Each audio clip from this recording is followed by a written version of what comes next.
E aí, pessoas, beleza? Bom dia, boa tarde, boa noite, tudo tranquilo, tudo em paz? Como é que está a existência de vocês? Onde vocês estiverem nesse mundão de Deus, em São Paulo, Rio de Janeiro, Brasília, Belém do Pará, no Mato Grosso, no Piauí, Rondônia, Acre, Minas Gerais, Espírito Santo, Rio Grande do Sul, nesse Brasilzão de meu Deus aí de muitas cidades, cidades infinitas.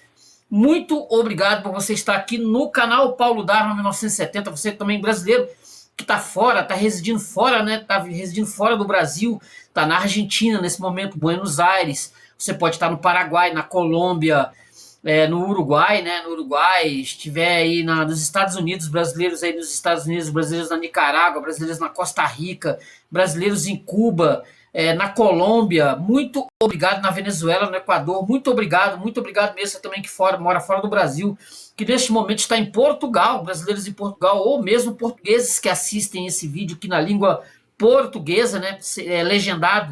Legendado ou não, da Inglaterra, na Suécia, na Irlanda, tantos países, na Escócia, na Europa, né? Na Europa aí, tantos países na Europa, Polônia, que me vem na cabeça, Polônia, onde os meus vídeos geralmente costumam ter visualização, que eu sei, né? Fora do Brasil, na África, no Egito, na Rússia, na Oceania, né, na Austrália, na Nova Zelândia. Vai longe o nosso conteúdo aqui do canal Paulo Dharma 1970. Vai longe nesse mundão de Deus, onde o nosso conteúdo chegar. Muito obrigado mesmo se você está chegando aqui pela primeira vez, dá o seu joinha aí, né? Curte aí, se inscreve aqui no canal Paulo Dharma 1970.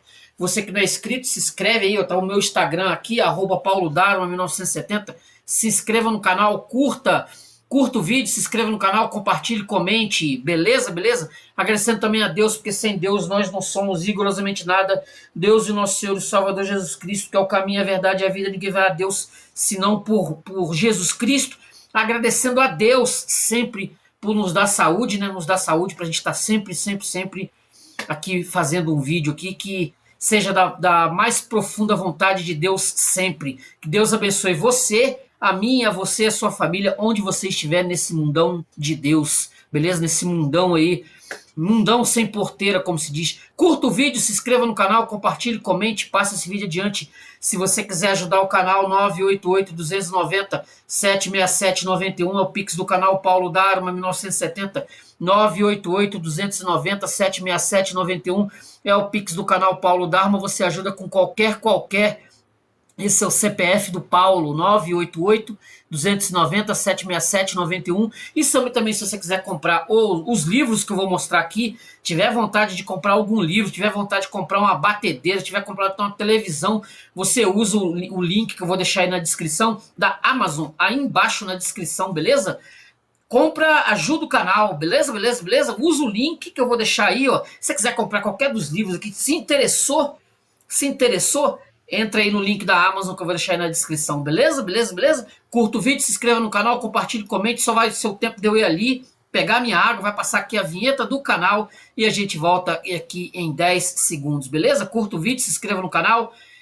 Não deixe de acompanhar os outros vídeos, tem outros vídeos bem legais aí no canal Paulo Dharma 1970, tranquilo, beleza? Então vou ali, volto, vou pegar minha água, valeu!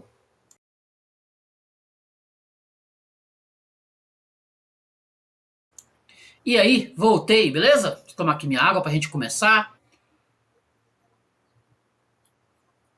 Seguinte, caiu na minha mão um monumento da literatura do século XX, algo assim, né, dificílimo de ler, não é fácil, ele tem uma lembrança, assim, de matérias difíceis, livros difíceis, considerados complexos para ler, como o Ulisses de James Joyce, ó, tá vendo? Caiu na minha mão, não foi o Ulisses de James Joyce, tá? Não foi o Ulisses de James Joyce, nem o Finnegan's Wake do James Joyce, que quem sabe um dia talvez eu traga aqui pro canal, talvez, quem saiba, né? Mas caiu na minha mão este aqui, Os Cantos, do Ezra Pound. São um monumento, os cantos do Ezra Pound, um monumento da literatura do século XX, da poesia, né?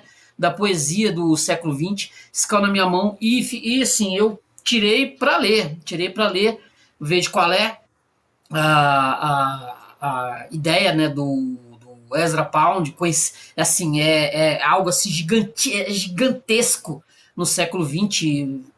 Então eu assim, vou mergulhar de cabeça numa produção, né? É uma edição traduzida em português essa aqui, né? Traduzida pelo Greenwald, né? Tradução do José Lino Greenwald, quer dizer, traduzir poesia é um negócio complexo e o Ezra Pound, para você fazer tradução disso aqui é realmente monstruoso, né?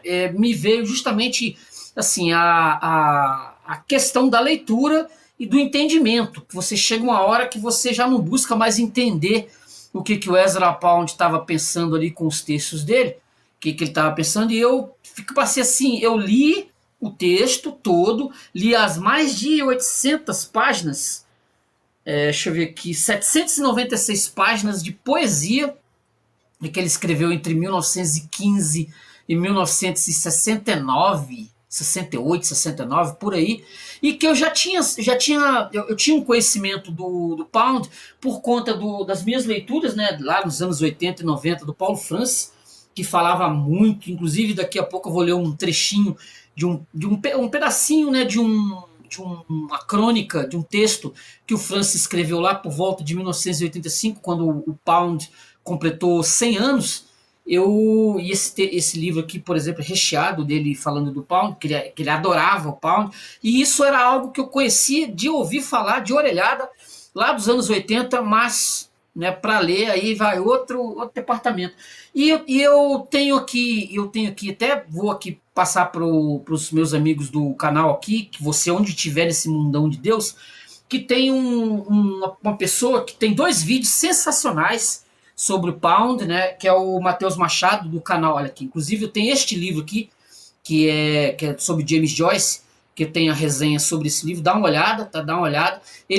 O Matheus Machado tem um canal chamado Biblioteca de Babel, com D minúsculo, tem 2 vídeos sensacionais sobre Pound, assim, são provavelmente que eu vi aqui no Brasil. Só o Matheus Machado falou sobre o Pound, ele fez 2 vídeos sobre os cantos, né, um sobre a biografia do Ezra Pound e outro sobre os cantos propriamente dito. Assim, já virou a responsabilidade. Inclusive eu falei no próprio comentário lá que eu um dia, quem sabe, talvez, se caísse na minha mão o Pound, eu iria ler e iria trazer uma resenha aqui para o canal. Dito e feito, isso tem mais de um ano e tanto aí, ou 2 anos, 1 ano e tanto, 2 anos, que eu fiz essa promessa, né, que um dia eu iria ler o Ezra Pound, e aconteceu, gente. A vida é cheia de surpresa, a vida realmente, como diz o Rich, tem dessas coisas, e acabou aparecendo aqui pro canal o Ezra. Como eu disse, eu conhecia lá do Paulo Francis, mas ficou distante no tempo e no espaço e reavivei com o Matheus Machado. Esse meu amigo Matheus Machado tem um canal sensacional, assistam os vídeos lá. É um canal que é diferente do meu aqui, que ele é mais de análises, né? Mas, por exemplo, enquanto o meu é mais pontual com os livros semanalmente, ele é mais de análise e reflexões sobre literatura, sobre poesia beatnik. Vale a pena pra caramba. Sobre James Joyce também, que tem bastante. Tem bastante. Dá uma olhada lá no canal. Tô assinando embaixo, vale a pena pra caramba. Ele é um conhecedor profundo de Ulisses, do James Joyce. Tem vídeo, inclusive, sobre o Finnegan's Wake. Vale a pena pra caramba. Então, nesse quesito aqui, tô eu com Ezra Pound.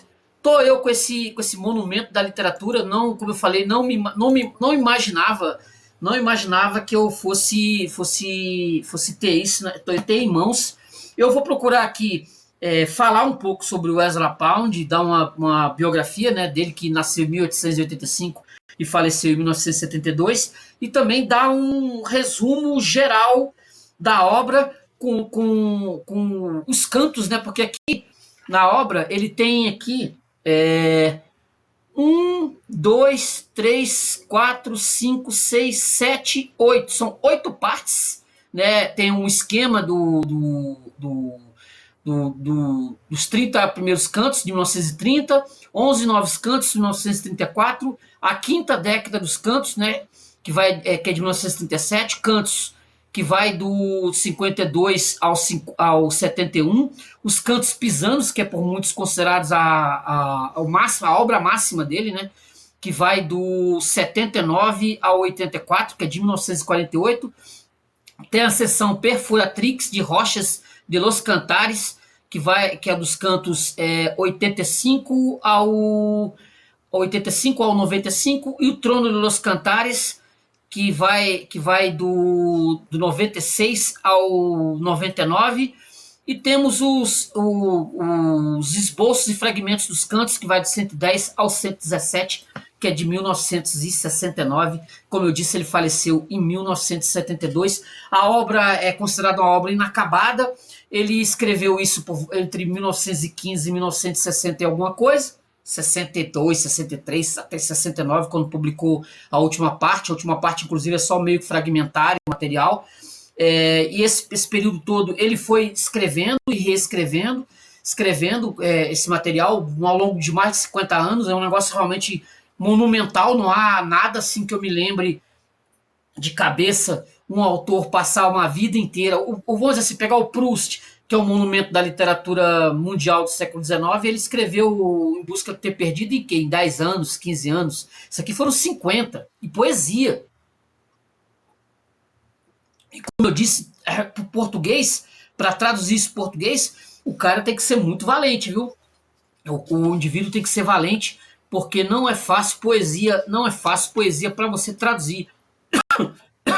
É um negócio complicadíssimo. Todos os comentaristas que eu vi sobre, inclusive Paulo França, falam que para você conseguir fazer tradução exige muito do indivíduo, e é mais fácil você aprender o inglês, no meu entender, você aprender o inglês e ler a obra no original, que você vai ter um ganho muito maior. Eu dou 10 para esses caras, né? Dou 10 para esses caras que pegaram para traduzir o texto. Dou um 10 para esses caras. Realmente é algo assim monstruoso, monumental. Mas assim, eu recomendaria, inclusive futuramente, Deus me dê essa oportunidade. Futuramente eu vou trazer aqui para o canal, a leitura dos textos originais mesmo em inglês. Essa aqui nem é completa. Isso aqui saiu depois que essa edição foi publicada, nos anos 80. Saiu mais algumas traduções dos cantos do Ezra Pound. Então isso aqui não é considerada uma obra completa, tá? Até onde se pôde fazer. Eu acho que de repente saiu outra dessa edição, saiu outra completa. Essa aqui é da década de, deixa eu ver de quando é que é esse material aqui, que é a edição de aniversário da Nova Fronteira, né, de 40 anos livros. Essa aqui é de 2006. Eu não sei dizer se essa aqui é a obra completa, total, ou se só fizeram a publicação, só republicaram e esqueceram do assunto. E essa aqui não é completa. Eu não sei dizer para vocês se essa aqui é edição completa, porque saiu justamente lá pelos anos 80, e talvez essa aqui dos anos de 40 anos da Nova Fronteira, talvez seja edição completa. Não sei dizer com certeza, tá? Cartas aí para redação. Quem tiver informação sobre isso, pode colocar aí nos comentários, que eu vou agradecer pra caramba. Se essa edição que eu tenho aqui, ela é a edição completa. Isso aqui, inclusive, tem a apresentação do Gerald Thomas, que é uma pessoa que mexe com teatro e gosta pra caramba do Ezra Pound. Beleza, gente? Então vamos ao seguinte, para não ficar só no falatório aqui. Ezra Pound, 1885-1972. EP. Por 2 gerações, essas simples iniciais identificaram o pai do modernismo, o primeiro e o último de um grupo de revolucionários que mudou o rumo da poesia do século XX. Aqueles cujas vidas ele influenciou compõem uma lista de alguns dos escritores mais distintos de seu tempo. O Yeats, o T.S. Eliot, o Yeats, inclusive, eu tenho aqui, ó, tá vendo? T.S. Eliot, o D.H. Lawrence, o Joyce, o Frost, que eu tenho vídeo no canal, tá? Frost, e o Williams são apenas alguns dos que reconheceram sua dívida.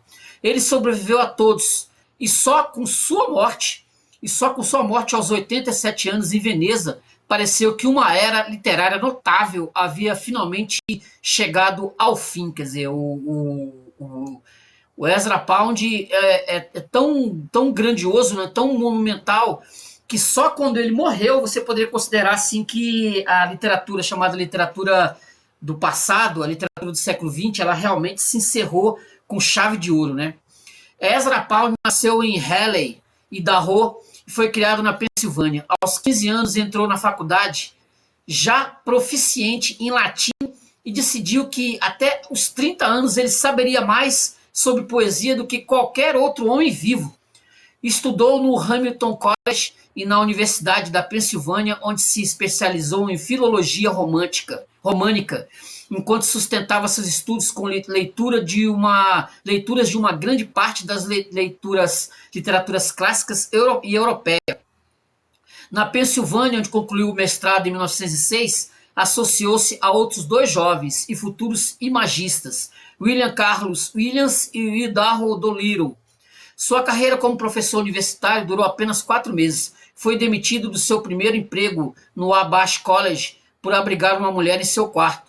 No ano seguinte, embarcou como ajudante em um navio de gado rumo à Europa e lá permaneceu pela maior parte de sua vida.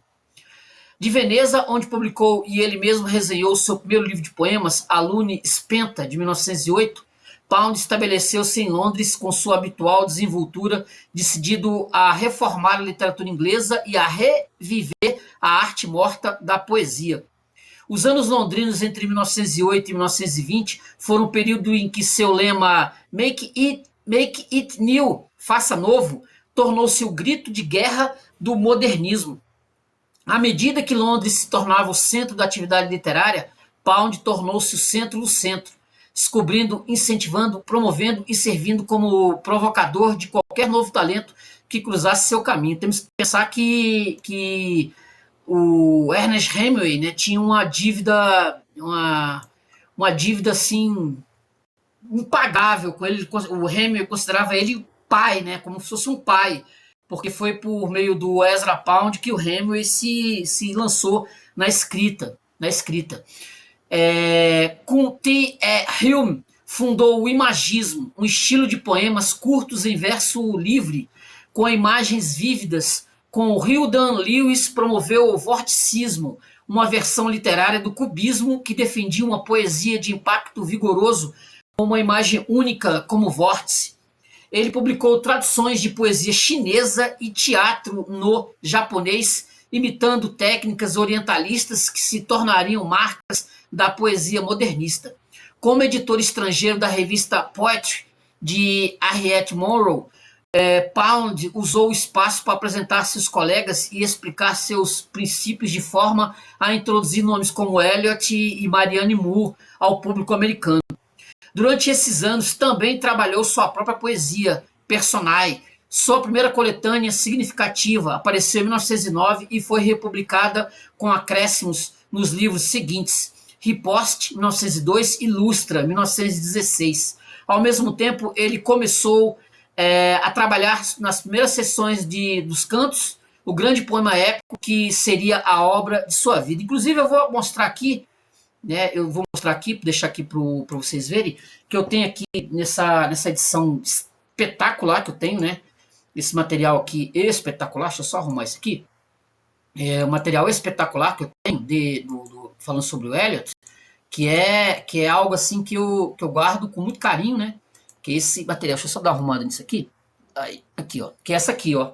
American Literature. Isso aqui, esta edição que eu tenho, que isso aqui é toda, até por volta de 1900, e eu apresentei isso aqui nos canais, até 1980, os maiores da literatura norte-americana. Isso aqui é uma antologia de tudo que você possa imaginar da literatura norte-americana até por volta de 1980 e alguma coisa, tá? Aqui, ó. Eu tenho aqui alguns materiais dele aqui, ó, que não estão nos cantos, aqui, ó, em inglês, tá vendo? Nossa.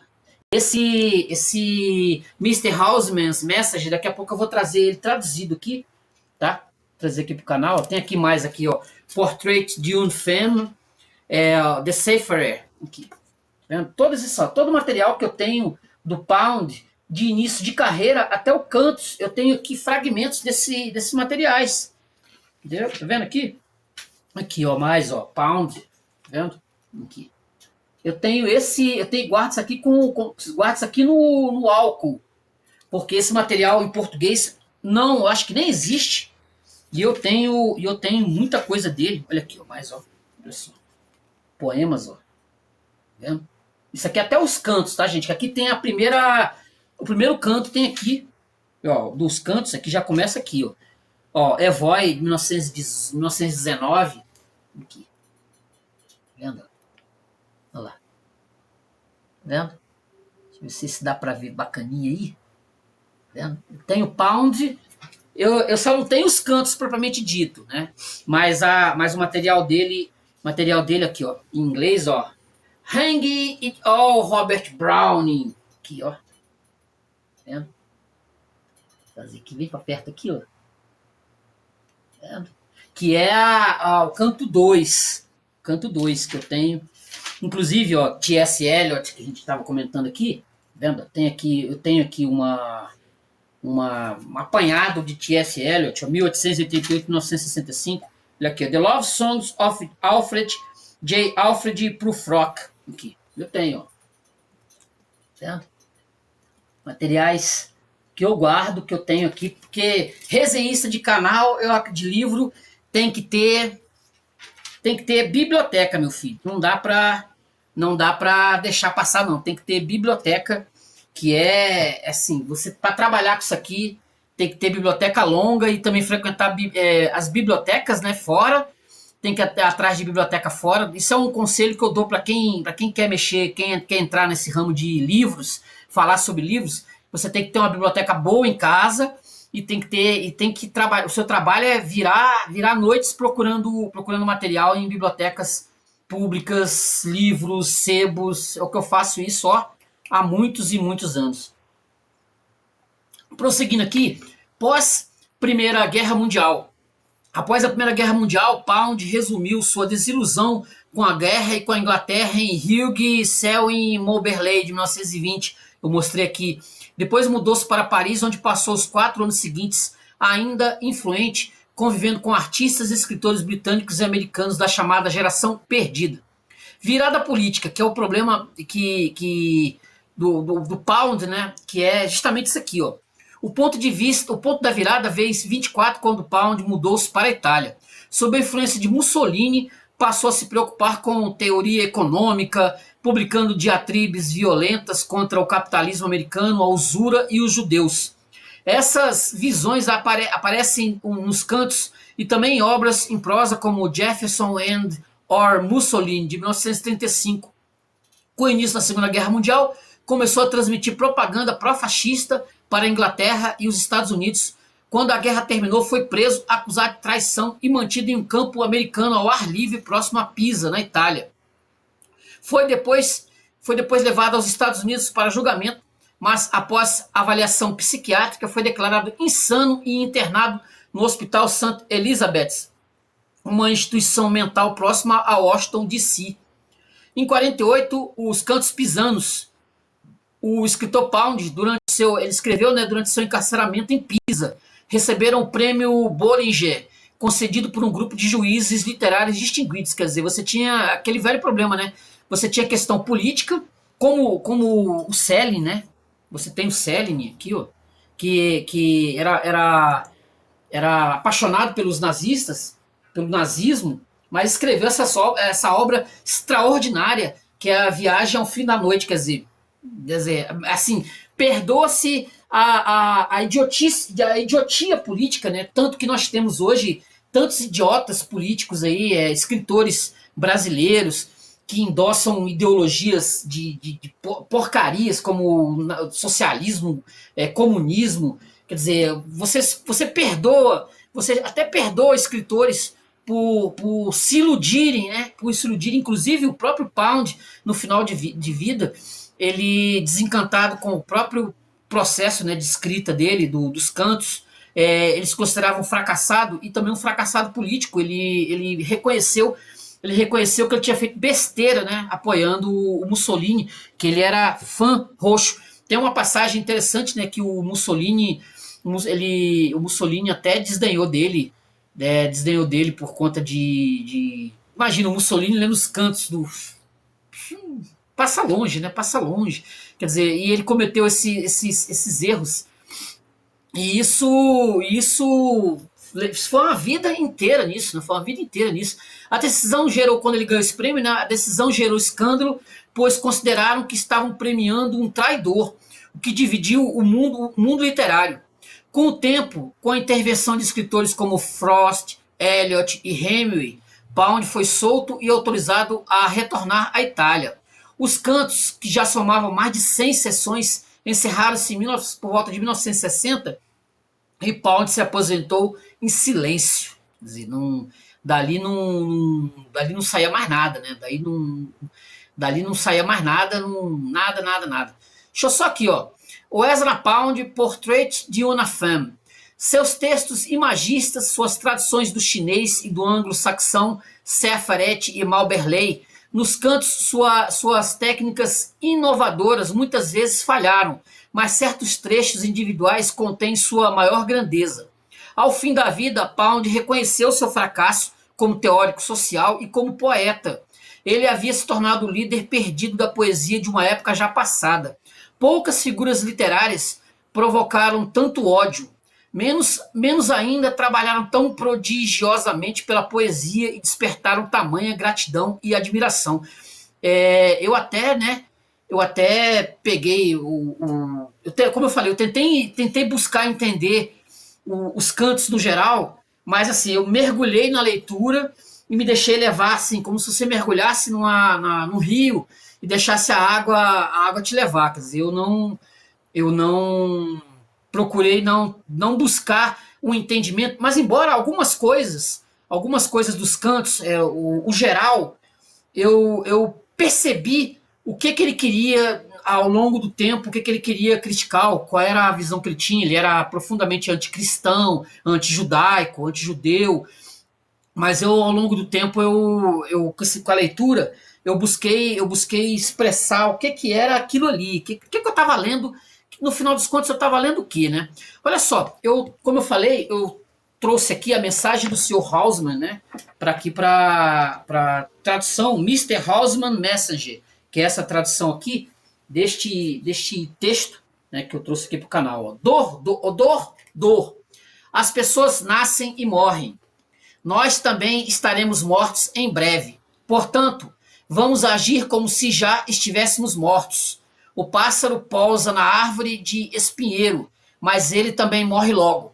Alguns rapazes são enforcados, outros levam tiro. Triste é a sorte humana. Ai, etc. Londres é um lugar triste. Shropshire é bem mais agradável. Então vamos sorrir um pouco sobre a mórbida graça de boa natureza. Ai, etc. 1911, 1926. Esse aqui, ó. Esse material aqui, que eu acabei de fazer a leitura, trazendo aqui para o canal Paulo Darwin, 1970. Tá vendo? Este poema aqui, ó. Mr. Hausmann Messenger. Deixa eu só pegar aqui. Vou começar a fazer uma geral sobre os cantos. Dar uma geral, né? Sobre esse material do Pound. Porque para explicar para as pessoas, como eu disse, não é uma leitura fácil.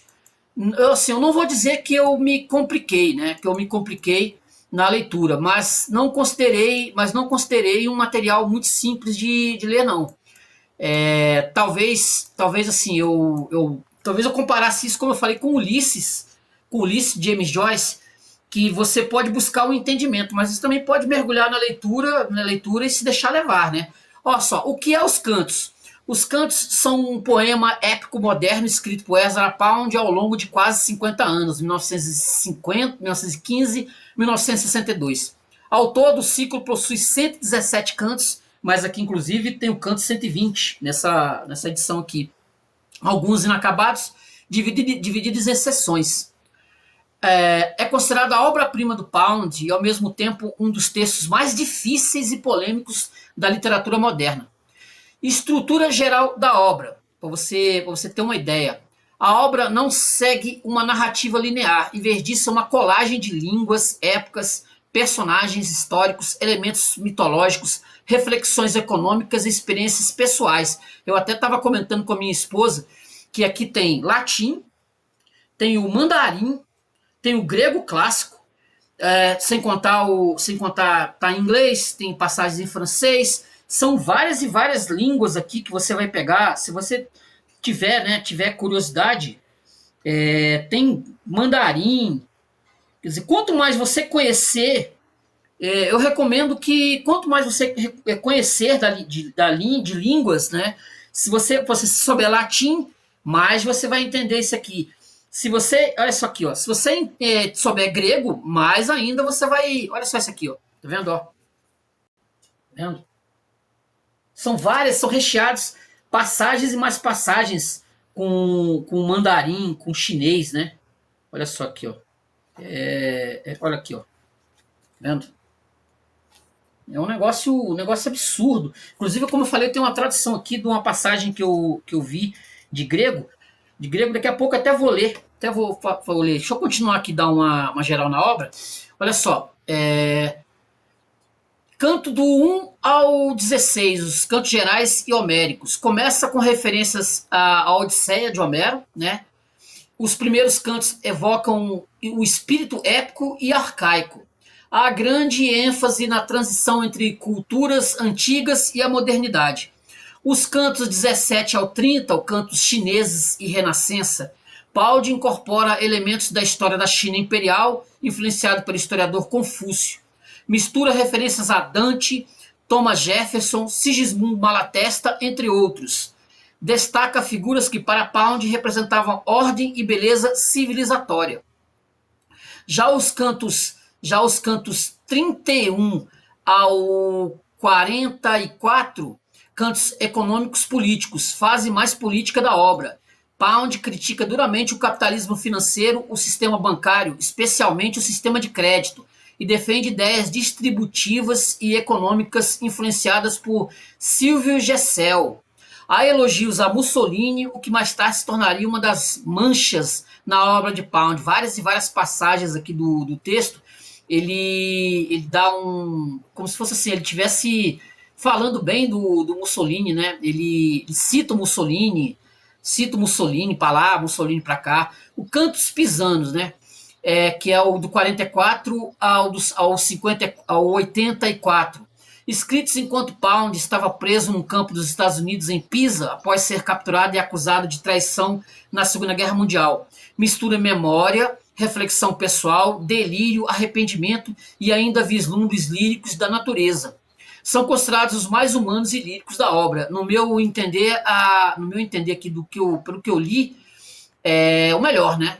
É a melhor passagem, né? O melhor dos cantos.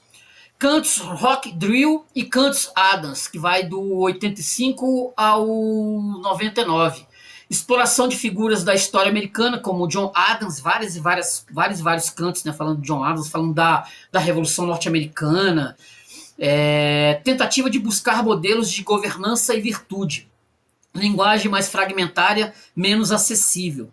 Aí temos os cantos finais, cantos inacabados, que vai do 110 ao 116. Tons elegíacos e fragmentários. Pound demonstra a consciência da falha do projeto épico. Há uma espécie de lamentação, né? Uma espécie de lamentação por ele perceber que ele não atingiu aquilo que ele gostaria, mas se envolveu com política, foi preso como louco em campo de concentração. Quer dizer, se ele tivesse dedicado somente a escrever os poemas, talvez ele tivesse sido mais bem sucedido na visão dele, né? Olha lá, há sinais de arrependimento e impotência diante da tarefa impossível de reunir todas as civilizações em um só poema. Quer dizer, você vai ter aqui, né? Como eu disse, você pode pegar aqui e misturar. Você pode fazer aqui, ó, Odisseia do Homero, tá vendo? Você pode pegar a Ilíada, né? Isso aqui, ó, a Ilíada. Você pode pegar as bucólicas do Virgílio. Você olha a pretensão do homem, né? A Eneida, né? Aí você vai mais além, né? Você vai pegar a Divina Comédia, ó, pegar a Divina Comédia do Dante, Inferno, Purgatório, Paraíso. Tem inclusive aqui uma passagem, eu não sei nem qual foi, mas que ele cita a Divina Comédia. Ele cita uma das passagens, acho, do Paraíso, do Paraíso. E também quem pode dizer que não, né? Os Lusíadas do Camões. Inclusive eu vou ler aqui uma passagem aqui que ele cita Portugal e inclusive chega a citar Portugal. Chega a citar Portugal, Camões. Bacana, né? Você mistura tudo isso, você coloca tudo isso no liquidificador, bate e você vai ter os cantos do Ezra Pound, que assim, pode-se dizer, no meu entender, que é a finalização de uma espécie de literatura que você não vai ver mais. Você não vai ver mais nada parecido como isso aqui. Uma pessoa passa 50 anos escrevendo, você não vai 50 anos escrevendo dentro do mesmo processo, acho muito difícil. Temas centrais: civilização e decadência. Pound tenta resgatar valores de culturas clássicas e renascentistas como contraponto à corrupção moderna, o capitalismo, né, na visão dele do capitalismo. Economia e justiça social. O autor critica o sistema financeiro, especialmente o capitalismo usurário, como responsável pela decadência moral e política do Ocidente. Mitologia e religião. Referências ao paganismo grego, confucionismo, cristianismo e judaísmo permeiam os cantos como forças espirituais da história. Política e história. Figuras como um historiador lírico que valoriza certos líderes e momentos como exemplares. Fragmentação da linguagem. O poema usa várias línguas: grego, latim, chinês, italiano, provençal, rompendo com linearidade narrativa e exigindo uma leitura erudita. Quer dizer, é bom que você conheça, né? É bom que você conheça as línguas, de preferência que você conheça pelo menos o inglês, né? Para você ler a obra no original. Entendeu? Como eu disse, eu ainda irei fazer isso futuramente. E se Deus quiser, eu vou trazer aqui para o canal.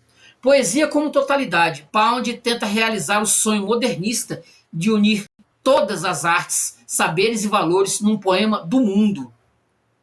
Figuras históricas e literárias referenciadas. Homero, como eu falei, Dante, Confúcio, Aquiles, Ulisses, Thomas Jefferson, John Adams, Mussolini, Sigismundo Malatesta, divindades gregas, líderes chineses, poetas provençais, pensadores econômicos, próprios amigos e contemporâneos de Pound, como T.S. Eliot e o John Keats. Dificuldades e controvérsias. Pound foi preso e declarado mentalmente incapaz após a guerra devido ao seu apoio ao fascismo. Quer dizer, ele foi apoiar o Mussolini, a coisa não ia terminar boa para ele, né? Ainda por cima com os americanos e os russos ganhando a guerra. Os Kants são frequentemente criticados por seu elitismo intelectual, fragmentação extrema e conteúdo ideológico polêmico. No entanto, muitos críticos, inclusive o T.S. Eliot, consideram a obra um monumento à poesia do século XX, comparável à Divina Comédia. Frase síntese de Ezra Pound sobre sua obra. Um poema com história que inclui história. Inclusive, eu vou passar aqui fazer uma leitura aqui do próprio material para vocês terem uma noção, né? O poema vai começar canto 1 e vai começar exatamente com ele trazendo a Odisseia, né? A Odisseia, olha como é que começa o canto 1. E pois com a nau no mar, assestamos a quilha contra as vagas, e frente ao mar divino içamos vela.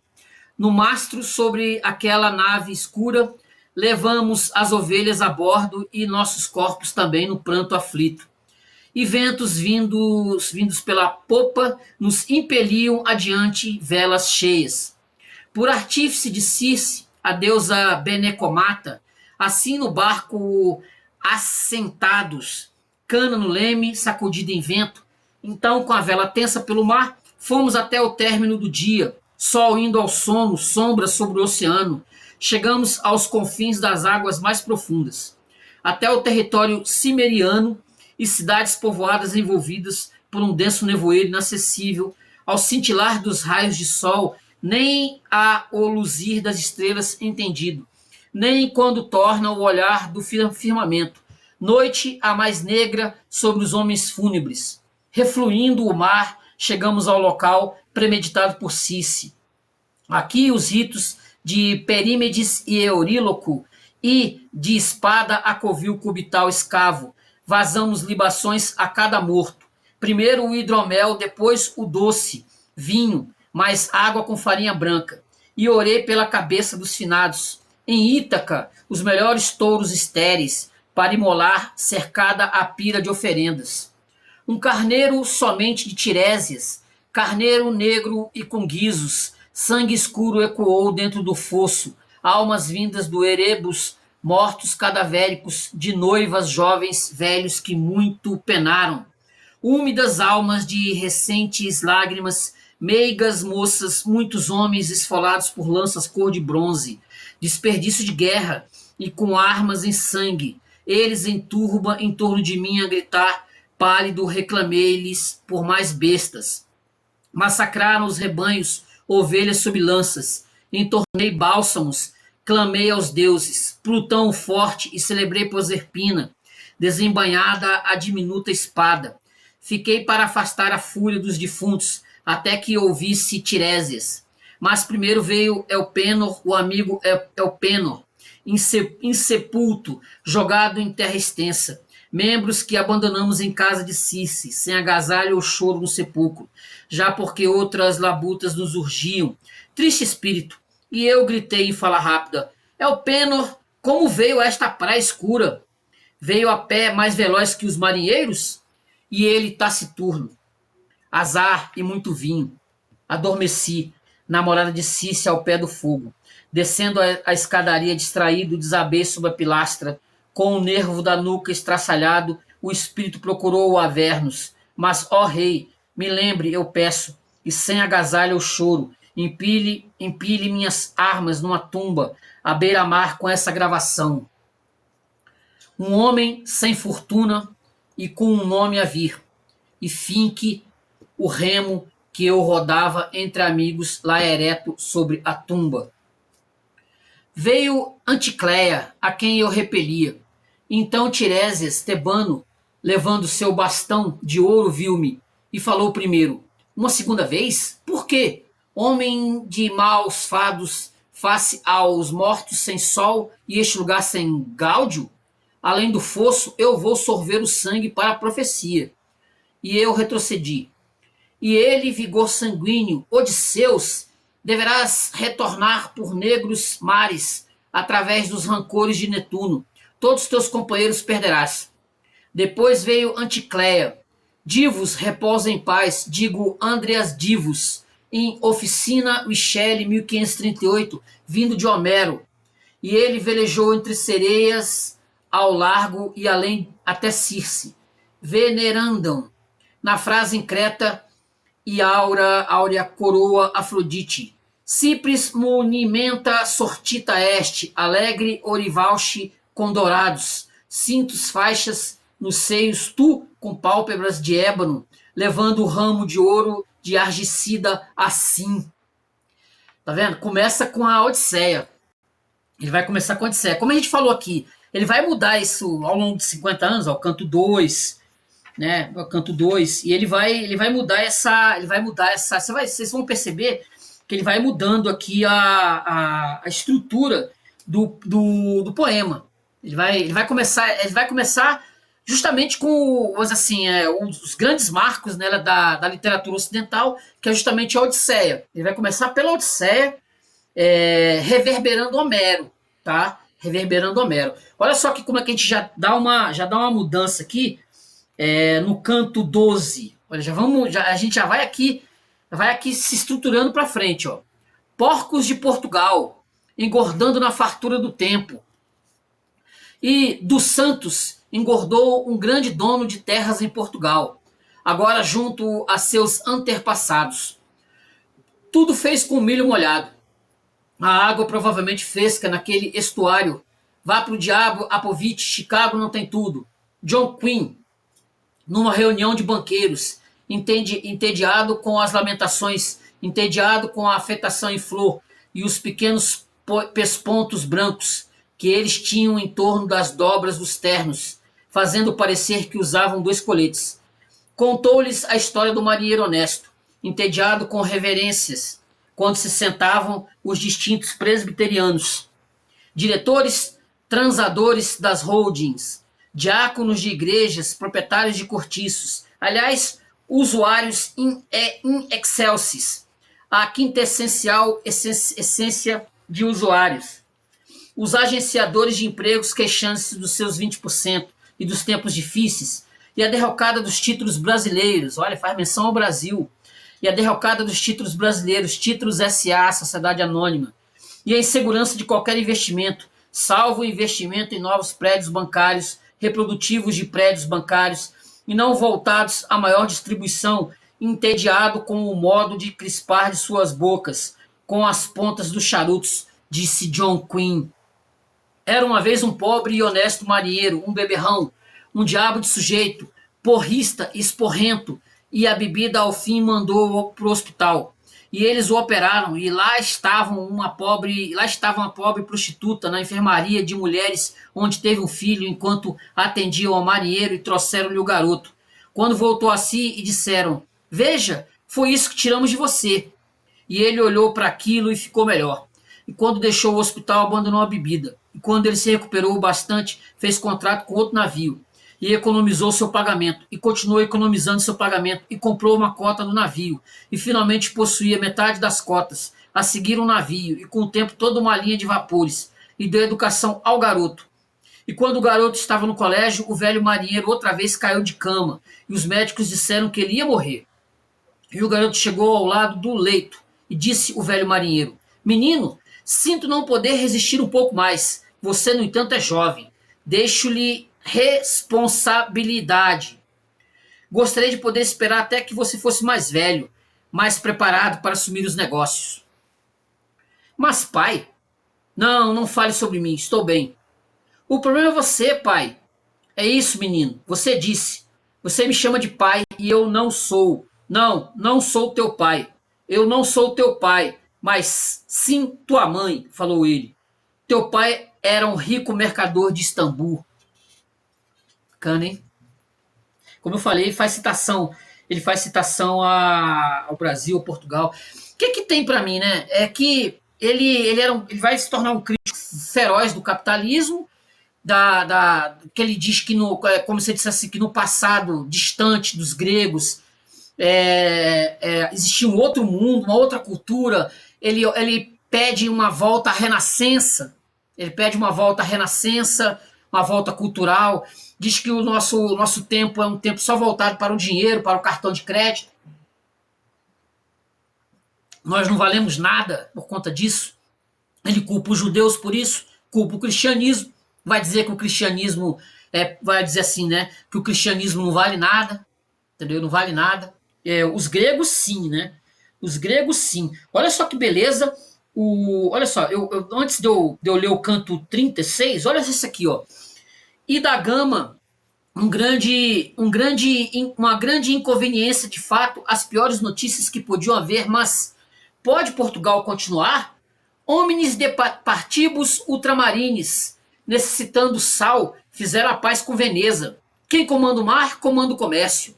Que os demais venham a prover a dominante. Vitória? Onde escutei esse nome? Vendas baixas, compras altas, manter a defesa da rota marítima 1423 BC e etc. 9% de entrada e 9% de saída, nenhuma exportação de areia. Alcali panos, qualidade, de modo que nossas mercadorias agradem ao comprador. Diga ao vizir que aquele material é nosso só de nome. Ele é feito pelos danos dos judeus no exílio, feitos pelos danados dos judeus em Razagusa, e vendido com etiquetas de Veneza, mercadorias em cascos venezianos. Navio algum deve ser construído fora de Veneza. Mocenigo, 1423. ter uma linha de flutuação com carga, nenhuma carga pesada no convés, tola, octrói e décime. Olha só, aqui eu vou ler o canto 30, o canto 36. Olha só, que ele vai falar, é o canto 36 contra a usura, tá? É o canto 36 contra a usura. Pede-me uma dama, falar na hora azada. Procura ela razão para um afeto, muitas vezes fero, que é tão soberbo se chamar amor. Quem o nega, ora, pode ouvir o vero. Isso aqui pelo qual falo aos sábios nessa cor, sem esperança que os de baixo cor possam trazer visor a tal razão. Mas não há natural demonstração, não desejo tentar fazer provar ou dizer onde nasceu, o que é a sua virtude e seu poder, seu ser e todo mover, ou o deleite ao qual se chama amar. Isso aqui é o canto 36 do amor, tá? Não é da usura, é outro. Qual sombra vem de Marte e permanece, criada tendo um nome de bom senso, hábito do espírito, desejo do coração, veio de forma vista que, entendida, fica e permanece ao alcance do intelecto, onde não tem nem peso nem quietude, não descendendo pela qualidade, porém a brilhar para si o seu próprio efeito infindo, não em deleite, mas ciente estando, nem sua verdadeira semelhança pode deixar em qualquer lugar. Não é virtude, mas sim da perfeição, que não é o postular pela razão, porém é sentido, eu digo, além da salvação, sustém a sua força de juízo. Supondo ser a intenção parceira e companheira da razão, pobre em discernir, ficando assim amiga da fraqueza. Da fraqueza. Muitas vezes seu poder chegando com a morte no desfecho, paire ele parado, e assim oscilar em contrapeso. Não que fosse um oposto natural, mas só afastada um pouco do perfeito. Que não diga nenhum homem que o amor vem do acaso, ou não firmou o domínio mantendo seu poder mesmo. Que a memória não tenha nunca mais, chegou para ser quando o só desejo. Pela demasia emergiu da medida natural, jamais com o ornamento do descanso, move-se, mudando a cor, seja para riso ou pranto, contorcendo o rosto em medo, apenas descansa um pouco. No entanto, verás que ele sempre está com pessoas que o merecem, e sua estranha qualidade move suspiros a desejar.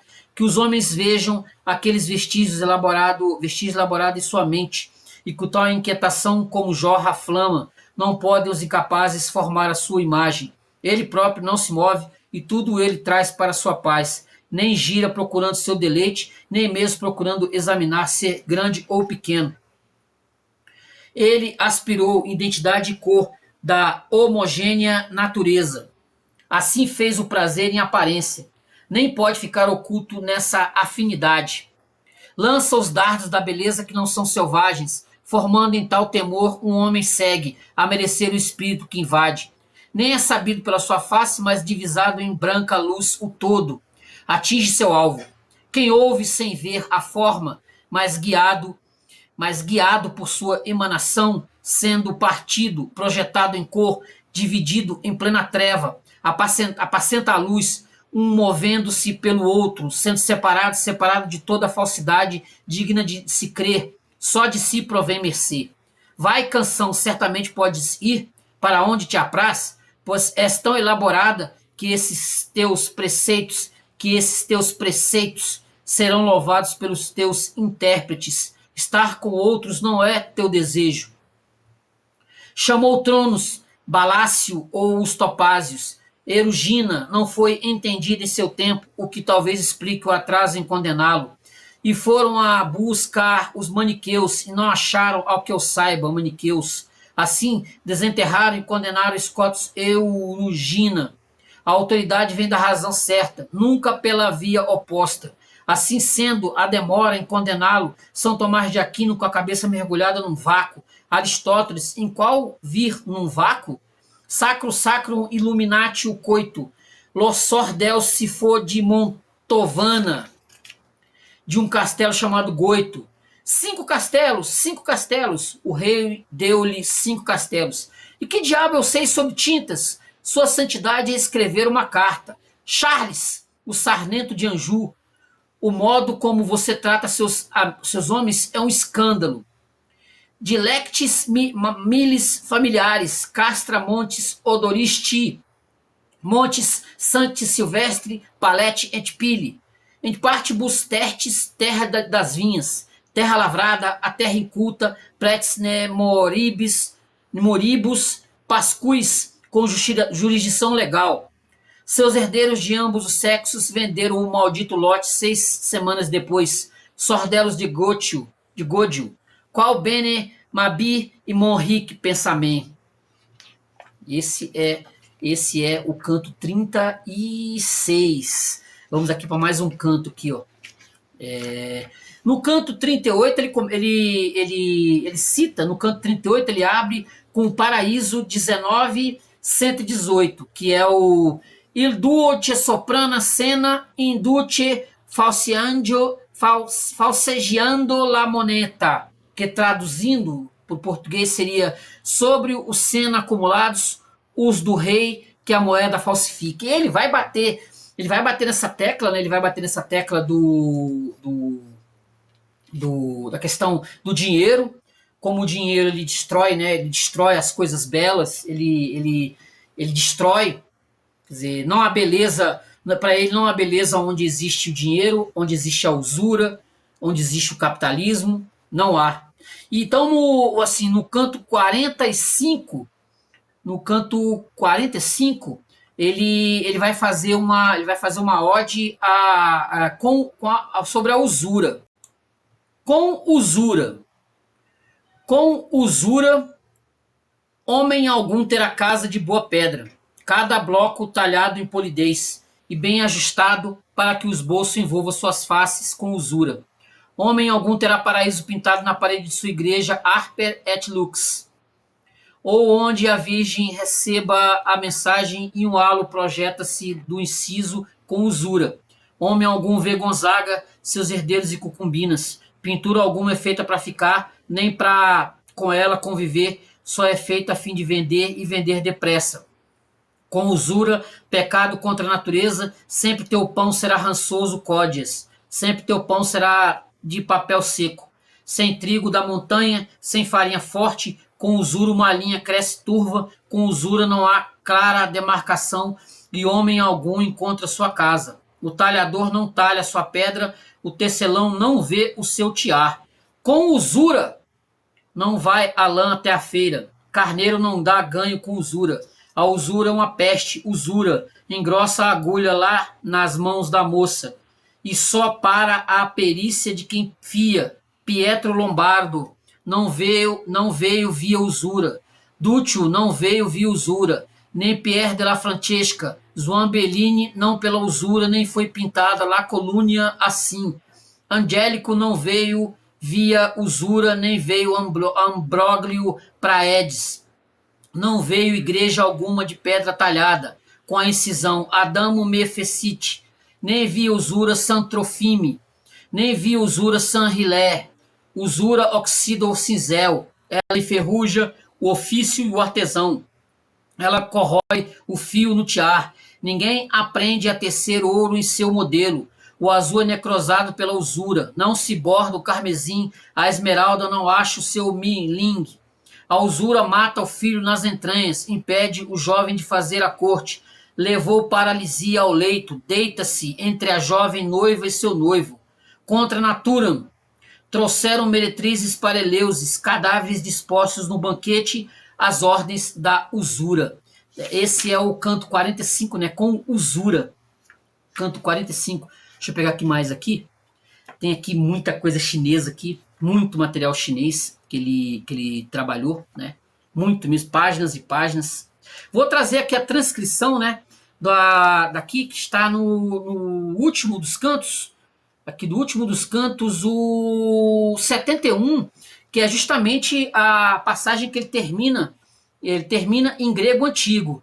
Os tradutores aqui, eles não se deram o trabalho, né? Eles não se deram o trabalho de colocar a tradução. Essa obra seria muito mais completa se eles também colocassem as partes em chinês e as partes em latim e grego traduzidos. Mas, assim, é o que eu estou dizendo. Se você se interessar, tem edição em português. Mas eu estou fazendo isso aqui para você conhecer né, os cantos do Ezra Pound, e assim, não boto muita fé. Não boto muita fé que você vai ler, não. Mas eu tô lendo para você, eu li para você, porque, assim, é um trabalho, né? A gente faz isso aqui para vocês, mas eu tenho a impressão de que vocês não vão mesmo pegar isso aqui para ler, não vão pegar isso aqui para ler, então eu trouxe aqui para o canal esse material justamente, que é assim, para muitos ilegíveis. Aqui a parte que eu falei que está em grego, ó. Aqui, ó. Tá vendo? Essa parte aqui em grego, ó, que eu vou fazer a tradução. E se por um acaso você topar com isso por aí, você a tem traduzida, tá? Eu vou ler aqui no grego mesmo, e depois eu vou traduzir para o português. Olha só aqui, ó. Kidist athanaton polionimi pancrestes aiei Zeu, Fizeus, Archege, Nomou, Metapanta, Caiberno. Vou ler de novo em grego. Cadiste, Athanaton, Polionimi, Pancrates, Aiei, Zeu, Fizeus, Archege, Nomou, Metapanta, Caiberno. Aí eu tenho a tradução para o português, que seria isso assim, ó, a tradução. Mais gloriosa entre os imortais, de muitos nomes, todo-poderoso para sempre, Zeus, princípio da natureza, que tudo governa de acordo com a lei. Repetindo, mais glorioso entre os imortais, de muitos nomes, todo-poderoso para sempre, Zeus, princípio da natureza, que tudo governa de acordo com as leis. Nós temos que entender que isso aqui, né, esse hino, né, exalta Zeus, não apenas como uma divindade mitológica, mas como uma razão cósmica, o Logos, que, como eu falei, ele tem uma visão, como diria, panteísta, mas uma visão também grega, né? Como ele não acredita no Deus cristão, então ele faz essa ode, né? Ele faz essa ode a justamente isso é um trecho, né? Do hino estoico a Zeus, né? Tradicionalmente atribuído ao filósofo estoico Cleantes, né? É um hino estoico, pode dizer, né? De novo, vou ler aqui em grego, ó. Cadiste athanaton polionimi pancrates aiei Zeu Fizeus Archege nomou metapanta caiberno, que como eu falei, a tradução dele é mais glorioso entre os imortais, de muitos nomes, todo-poderoso para sempre, Zeus, princípio da natureza, que tudo governa de acordo com as leis. Esse hino exalta Zeus não apenas como uma divindade mitológica, mas como a razão cósmica, o Logos, que governa o universo em harmonia com a lei natural. Quer dizer, é um hino estoico, né? É um hino estoico. Você tem esse hino estoico. Então nós temos aqui, né? Kudist, Athanaton, Polyomnime, Pancrates, Aiei, Dizeu, Fizeos, Archege, Nomumeta, Panta, Kibernon. É assim que se lê e se fala em grego, beleza? Deixa eu ler mais uma passagem aqui dos cantos. Considerada das passagens mais belas, né, dos cantos, que é essa aqui, ó. Olha só, que é bacana pra caramba, ó. Aquilo que amas muito sempre fica, o resto é ralé. Aquilo que amas muito não será tirado de ti. Aquilo que amas muito é tua vera herança, cujo mundo ou o meu ou deles ou será de ninguém.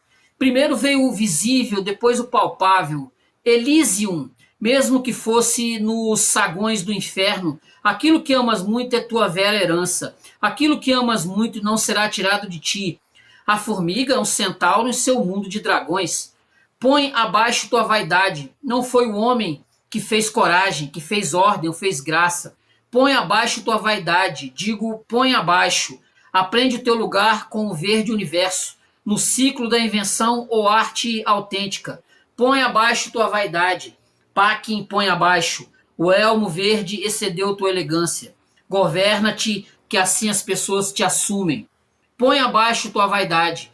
Tu és um cão exausto embaixo do granizo, a pega inflamada sobre um sol incerto, metade preta, metade branca, nem diferes asa de cauda. Põe abaixo tua vaidade, qual míseros teus ódios, criados na falsidade. Põe abaixo tua vaidade, precoce em destruir, mesquinho em caridade. Põe abaixo tua vaidade. Digo, põe abaixo, porém ter feito em vez de não fazer, isso não é vaidade. Ter com decoro batido que um Bloom abrisse, ter captado no ar a tradição mais viva, ou de um belo olho velho a flama invicta, isso não é vaidade.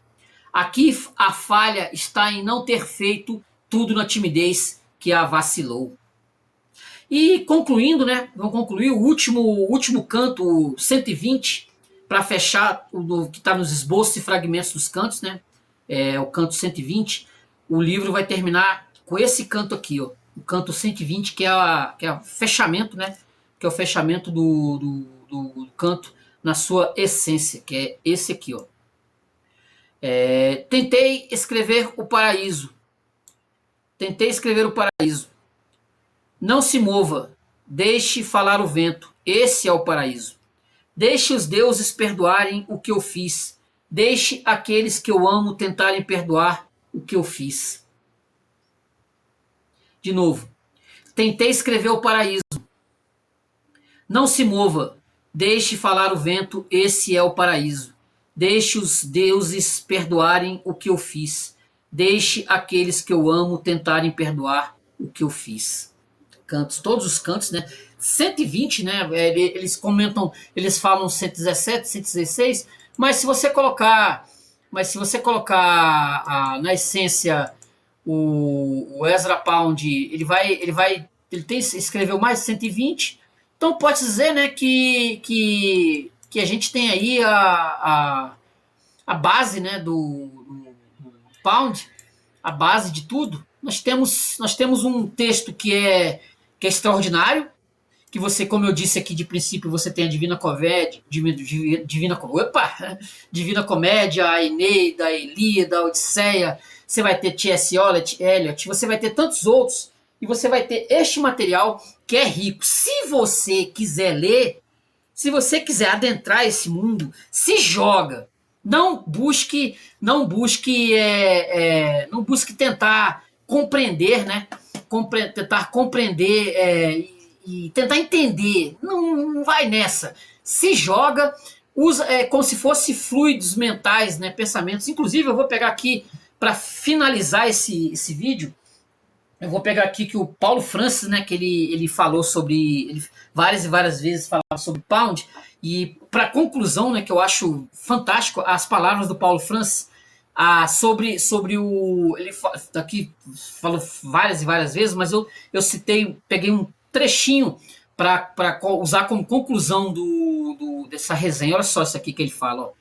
Os cantos, raspado o excesso de erudição, que a princípio tentei decifrar, desistindo, enfim, e me concentrando no que resta muitíssimo, são uma crônica ultracolonial, coloquial, inverso da nossa era, que para Pound começou na tragédia da Primeira Guerra, aqui na tradução de Augusto de Campos.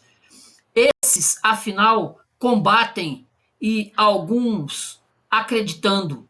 Prodomo, afinal, alguns por amor às armas, alguns por aventura, alguns por medo da fraqueza, alguns por medo da censura, alguns por amor à mortandade em pensamento, aprendendo mais tarde.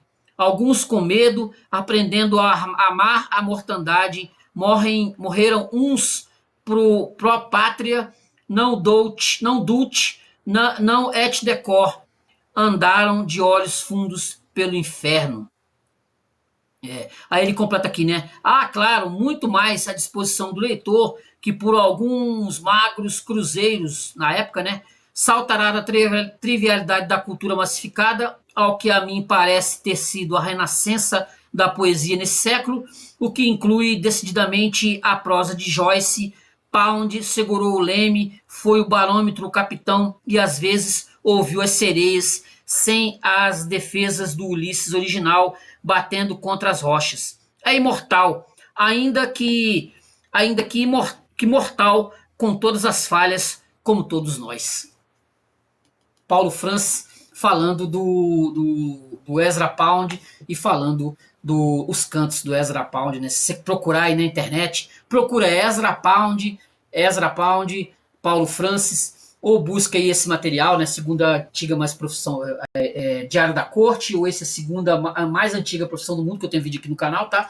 Procure, ele tem vários e vários textos falando do Ezra Pound. Eu li isso lá nos anos 80, anos 90, e sempre era um marco. Como eu falei no início desse vídeo, eu busquei ler, li, concluí, fiz a leitura. Eu acho que eu consegui botar a cabeça pro lado de fora, né? E consegui ler o Ezra Pound e os cantos, que é um negócio magnífico. Tomara que daqui a alguns anos eu volte a reler esse material, se Deus quiser, em inglês. Beleza, gente? Curta o vídeo, se inscreva no canal, compartilhe, comente.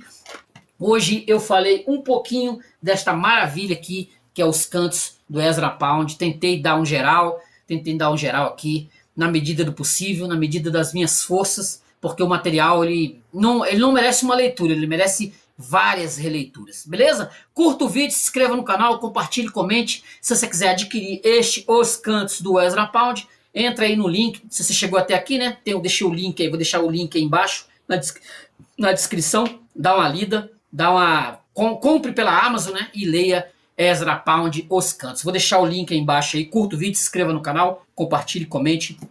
A gente volta semana que vem, se Deus quiser. Beleza, gente? Beleza? Curta o vídeo, se inscreva no canal, compre na Amazon, compre Ezra Pound na Amazon. Ele me mataria se eu tivesse fazendo essas odes ao capitalismo aqui, né? Ao capitalismo aqui pela Amazon. Beleza? Curta o vídeo, se inscreva no canal, compartilhe, comente. A gente volta semana que vem, se Deus quiser. Valeu, gente. Obrigadão, hein? Tchau, tchau.